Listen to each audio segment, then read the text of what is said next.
Hi, bonjour et bienvenue à cette deuxième leçon de la première unité de votre niveau B2. Je m'appelle Joshua Takuro et je suis professeur à IEF. My name is Joshua and I'm an instructor at the IEF.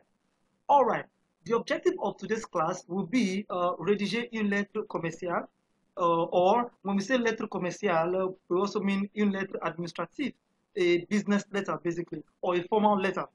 Nous allons aussi exprimer la certitude et le doute. Now, the first thing that we shall be learning here is exprimer une attente. Exprimer une attente to express your expectations. Now, when you want to express your expectations, attente is from the verb attendre, first of all. Now, attendre means to wait, but it also means to expect. All right, so une attente means an expectation. So exprimer une attente means to express what you expect. So the first thing is sometimes you can express it with exigence. Demander avec exigence ou insistance. Insistance and exiger from the verb exiger and insister. All right, if you know what exige means to require, something that is important. Insister means to insist, so it means that demander here, it comes with a bit of insisting. All right, so some of the verbs that we can use are what we're going to quickly look at here. For example, I have revendiquer. Revendiquer means to express your insatisfaction. All right, the verb is revendication.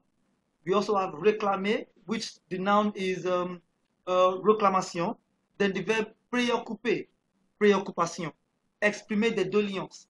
All right, I think I would like to tell you that, look, learning these verbs or these nouns or these expressions are not the ultimate. The hallmark is you need to make sentences with them. So I'm going to guide you. I'm going to practice what I'm preaching. So before we move on to the next one, I would like us to make some expressions.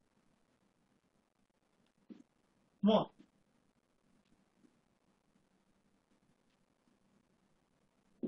Revendiquer. All right?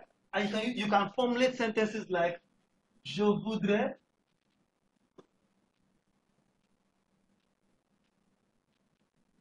Sentences like je voudrais exprimer mes revendications.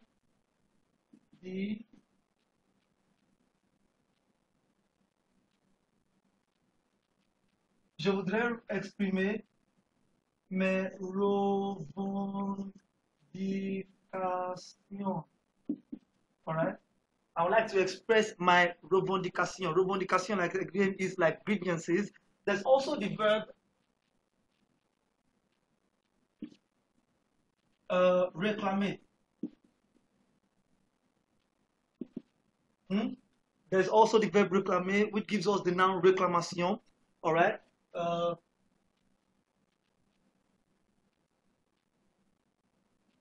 Il a réclamé. Il a réclamé.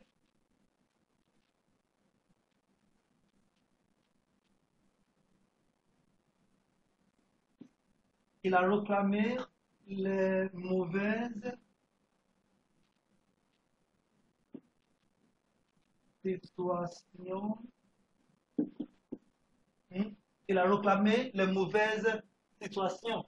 All right? Il a réclamé les mauvaises situations. But the ones that I like the most are either you want to use préoccupation or exprimer des doléances. I like doléances myself personally. So the point is this.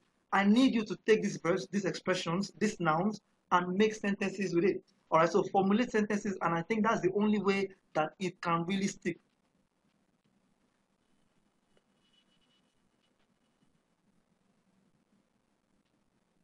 So moving on, we also have demander à l'écrit, à l'oral plutôt. Demander à l'oral means when you want to ask questions in speaking. Now, I want you to pay a bit of attention in demander à l'oral because you will use it in your section A of your expression oral where you'll be asked to ask 10 questions. Now, look, we need to understand that asking a question can be as easy as this, but for the exam for the objective that we are looking at, asking the questions is not the objective. Asking the questions appropriately in an advanced level is what will really give you mark. For example, if out of 10 questions, you have used ESCO, ESCO, ESCO, ESCO for 5 of them, it's not good enough. All right, so you need to be able to ask questions like this. All right, vous serait-il possible? Is saying, will it be possible for you? Vous serait-il possible? Qu'auriez-vous la bonté? Look at this expression, I like it so much. La bonté means the kindness, all right, the kindness. So it means, qu'auriez-vous la bonté? That is, would you have the kindness? Will you be nice enough? All right, so you want to ask somebody a question. All right, you want to ask, will you be nice enough? Will you be nice to ask to send me this information? Qu'auriez-vous la bonté de m'envoyer cette information?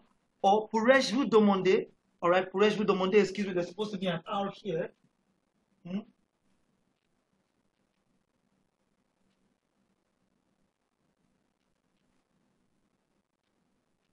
All right, pourrais-je vous demander with an R. So, pourrais-je vous demander quelques questions? Can I ask you a few questions? So again, I'm going to make few examples, and I hope that you are formulating sentences yourself. So let's do this. All right, now I have vous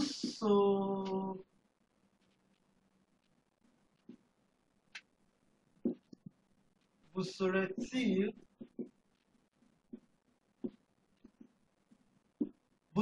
possible? Will it be possible for you? Now, you know I can actually change this expression to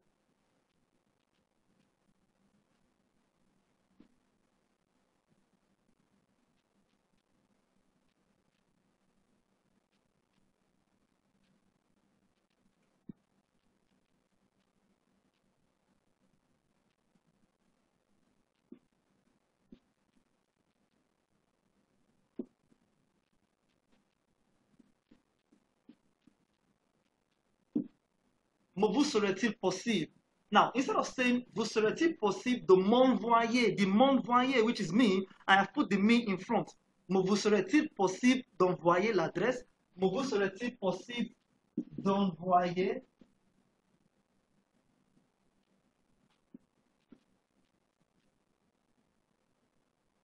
will it be possible for you to send me the address? If you prefer the first one, which is vous serait-il possible de m'envoyer l'adresse? What I've just done here is that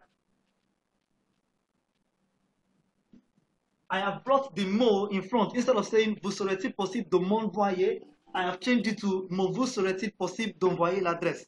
Second one is asking a question using what was the second one again?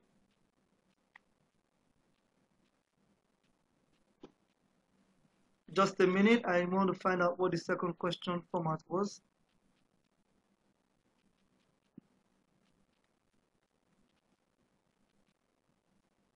All right, good. Aurez-vous la bonté? Good. I have qu'aurez-vous la bonté?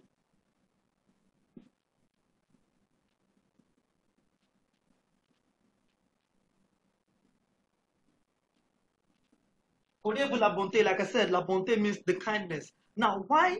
Now, we need to understand that asking the questions are not as difficult. But you see why it is important that you have a set of questions like this is this. If you ask your questions like this, when you do this, all right, it is no longer the question you ask, but you have used conditional tense. Qu'auriez-vous la bonté? So even if what you want to ask is very simple, all right, qu'auriez-vous la bonté de préciser l'adresse? Can you precise the address? But you asked it with qu'auriez-vous la bonté. That is, you have shown the examiner that you have what it takes to use conditional tense. Look at this as well. Vous serait-il possible? That is, you've used imperfect. I mean, you've used conditional as well. So asking questions like this or using question phrases like this will help you to prove to your examiner that you have what it takes to use conditional tenses and maybe some compound sentences as well.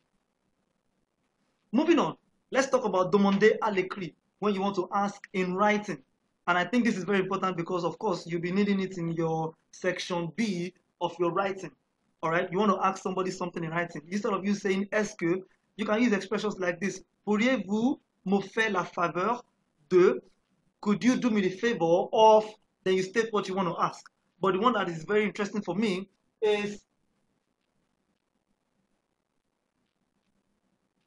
je vous serai reconnaissant de bien vouloir.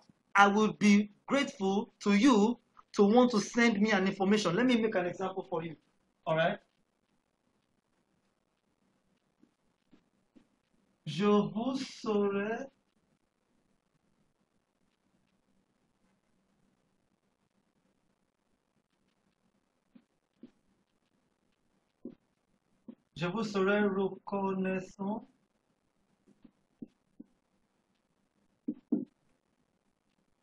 reconnaissant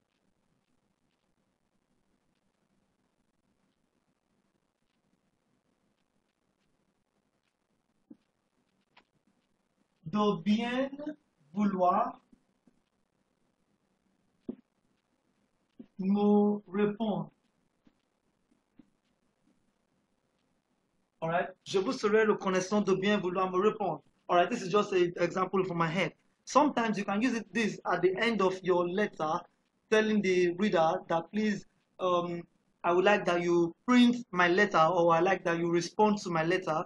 Je vous serai reconnaissant de bien vouloir me répondre. I will be grateful for you to reply me. So these are ways at which you can ask a question in writing as well. All right, so but to finish it, finally, for when it comes to letter, there's something that we call la formule de politesse. La formule de politesse is the way we finish a letter in French, as against what you call yours sincerely.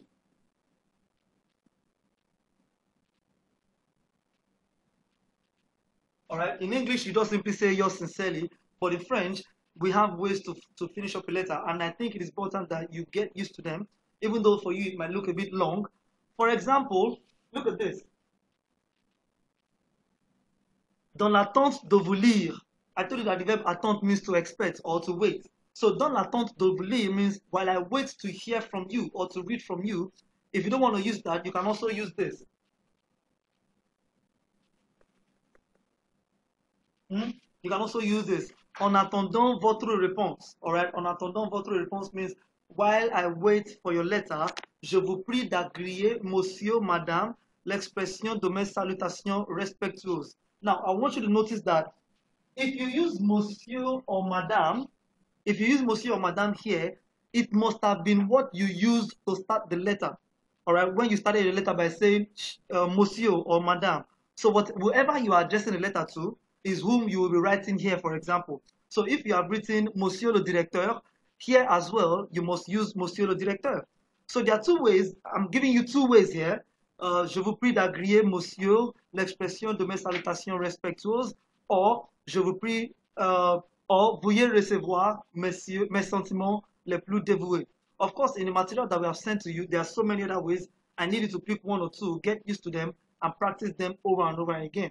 So thank you for your attention in this part of the class. We'll be moving on to the next slide.